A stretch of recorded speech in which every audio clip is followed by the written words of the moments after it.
GMC trucks can trace their origins back to the Grabowski Motor Company of 1900, who in 1902 changed their name to the Rapid Motor Vehicle Company, and soon would be building one-ton trucks and buses.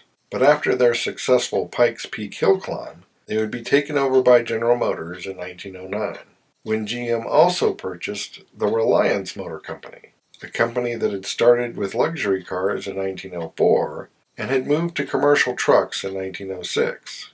In 1911, GM would combine these two brands to create the General Motors Truck Company, or simply GMTC. Once the First World War started, they began building troop carriers and aviation support vehicles for the military.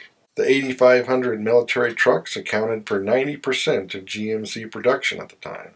Starting in 1920, GMC light trucks and Chevrolet pickups would be sharing the same bodies, although engines remained different, and the GMCs were still marketed as commercial vehicles. Soon, exports of commercial trucks to developing countries would be a big part of the business, including to Japan, particularly after the Great Kanto earthquake. When Checker took over the Yellow Cab Company, GM would take control of the Yellow Coachworks, builder of cabs and buses, and slowly integrate them into GMTC over a 15-year period to slowly evolve into GMC trucks. By the late 1920s, some light and medium GMC trucks would start using Pontiac and Oldsmobile engines, while the heavy-duty Big Brute trucks used an exclusively GMC engine.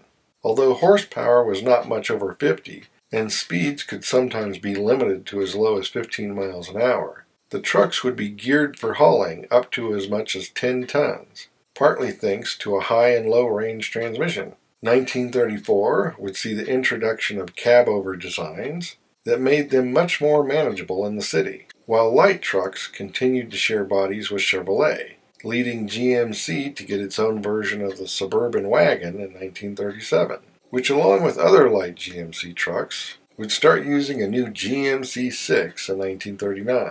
The new light C-Seris of 1941 shared the standard Chevrolet platform used by all Chevy cars and trucks. During the Second World War, they built a number of military vehicles, primarily based on the 6x6 Jimmy, including the amphibious Duck. And shortly thereafter, the last of the yellow coaches would be rebadged as GMC Transit or T-Series buses that would be available in gas, diesel, or electric versions with a manual or automatic transmission ranging from 25 to 42 feet in length. The post-war New Design trucks arrived in 1947 as their first modern light truck, much more truck-like than before, with a wider range of choices, from half-ton to 1-ton light versions in regular and cab-over designs. And there were heavier-duty HC versions of the truck starting in 1949. Starting in 1954, GMC started making the Scenic Cruiser version of their Parlor Series bus, specifically for Greyhound. The light trucks would be updated in 1955 as the Blue Chip Moneymaker, and a wide-bed version was added using the side panels of the Suburban wagon as the Suburban Carrier. The GMC Straight Six carried on, and Chevrolet, Pontiac, and Oldsmobile engines would also see use. In 1959, the dated commercial truck design would be sold to International Harvester and replaced by a tilting cab-over design that would become known as the Cracker Box. The transit bus would also be updated as the so-called new-look Fishbowl that would become the iconic city bus for the next 2 decades. 1960 would see the introduction of a new family of V6 engines that would be initially offered in 305, 351, and 401 cubic inch versions, as well as a 702 cubic inch twin 6 that appeared to be 2 V6s welded together, but was actually a single casting. That same year, the new B, C, and K series trucks were also introduced. The C series were restyled light and medium duty trucks that would eventually become known as the GMC Sierra. Base engine was a 5-liter V6. Optional engine was a 4.6-liter Chevy V8. The K series were the factory four-wheel drive versions of the same trucks, and the B-Seris used the same cab on a short-nosed conventional heavy-duty truck. The commercial line of V6 engines was expanded in 1962 to include 379, 432, and 478 cubic inch versions. And shortly thereafter, the light trucks would get revised suspension. Starting in 1964, the handyman could choose between a traditional panel van and the new handy van, or handy bus if you needed to haul more people than cargo. A compact van that used a chassis based on the Chevy 2 Nova, offered with either a 2.5-liter, four-cylinder Pontiac Iron Duke, or your choice of 3.2 or 3.8-liter Chevy Straight Six. The GMC B-Seris was adapted strictly for bus use starting in 1966, and the handy van would be revised the following year, getting a bigger doghouse and improved cooling, allowing the use of a Chevy small block V8. The light-medium trucks would be redesigned as the Action Line series, when the long suburban carry-all wagon was joined by the shorter two-door Jimmy, which was not offered with the new GMC V8, a big-bore 10.5-liter, 637 cubic inch engine, which was rated at 275 horsepower and 600 pound-feet of torque. The Cracker Box cabover was replaced in 1969 by the bigger Astro 95 cabover. Then GMC got all-new Rally and Bandura vans built around the pickup chassis starting in 1971. The same year, they would get their own version of the El Camino, a ute called the Sprint. The light-medium trucks would be revised again in 1973 using computer simulations and wind tunnel testing, earning the revolutionary new design the name the Rounded Line, which ironically would later become known as the square body trucks. The Sprint Ute would be restyled the same year, and GMC would make a complete in-house RV from 1974 to 1978, simply called the GMC Motorhome. 1974 would also be the last year of the GMC V6 and V8 engine line, getting all their engines from other sources going forward. In 1977, GMC introduced the RTS, or Rapid Transit series of buses, a huge leap forward from the so-called high-floor buses that preceded it. The GMC General would be introduced the same year, a conventional Class 8 truck, followed by the slightly lighter Brigadier a year later. The Ute would be downsized in 1978 and renamed Caballero. In 1980, GMC introduced the medium-duty short-nosed Top Kick series. Like the old B-Series, it used the standard CK series cab, but raised to make room for its Caterpillar-sourced 10.4-liter turbo diesel, while the CK series themselves were given a mild update to the styling in 1981, reducing weight about 300 pounds. The traditional transit bus would get updated front styling in 1982 and dubbed the Classic Series. GMC entered the compact pickup market in 1982 with the S15.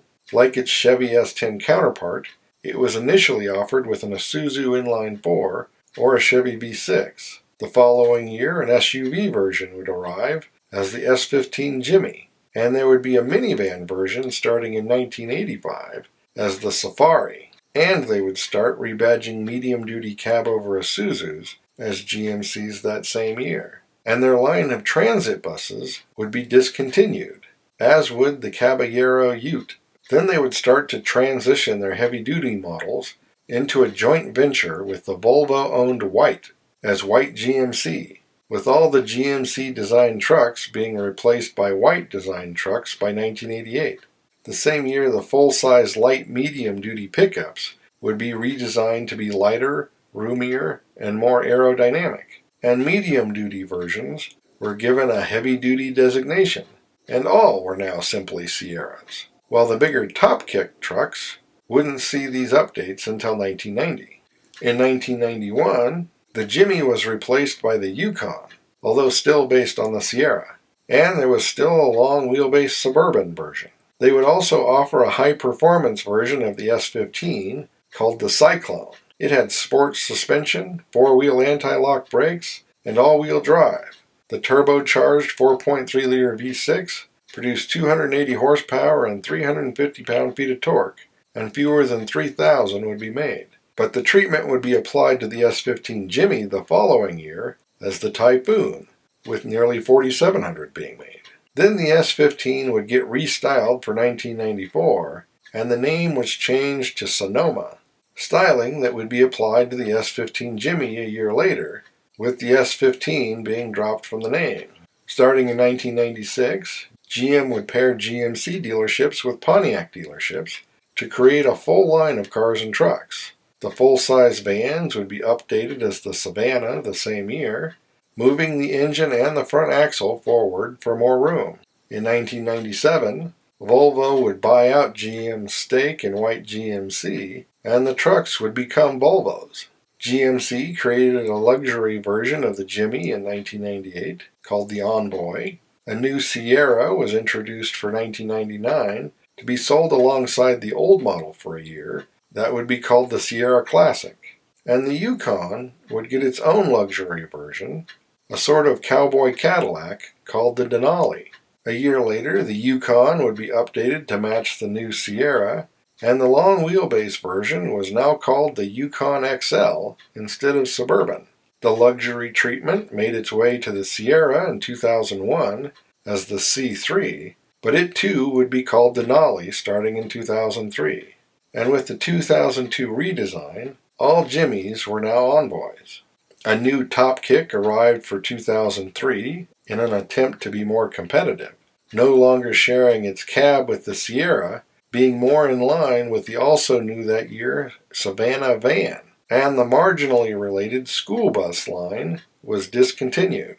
The compact Sonoma pickup would be replaced by the new and bigger Canyon in 2004, and after 20 years of only minor updates, the Safari minivan was killed off. There was an all-new Sierra for 2006 with an even greater focus on luxury, with the Yukon getting similar updates the following year, although styling was now more distinct. And GMC would get its first crossover SUV, the Acadia, a version of the Chevy Traverse and Buick Enclave. 2008 would see the last of the manual transmission for GMC passenger vehicles, at least in the U.S., and with the forced restructuring related to the government bailout, the last of the commercial trucks were killed off. This included the top kick trucks and the GMC badged Isuzus. With the death of Pontiac, the Pontiac Torrent became the GMC Terrain, and the Envoy went away. A new light-duty Sierra arrived for 2014, with the so-called heavy-duty versions coming a year later, along with the new Yukon and Yukon XL. The new compact pickup introduced in 2011 as the Holden Colorado didn't make it to the U.S. until 2015, but looked very butch as the GMC Canyon. A smaller, lighter, more economical Acadia arrived for 2017.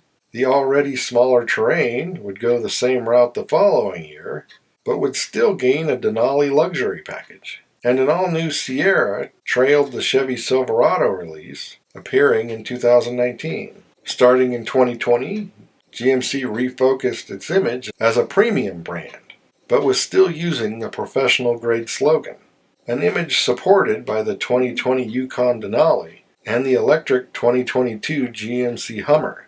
Although with real commercial vehicles no longer being offered, and Buick and Cadillac having moved into the SUV market, GMC doesn't have much of a purpose, as it has become just dressed-up Chevy trucks. But its work truck image seems to be keeping sales strong, at least for the time being. And if you want to have an impact on what brand I look at next, check out the latest poll on my community page. And as always, thanks for watching. Don't forget to comment below and like and subscribe.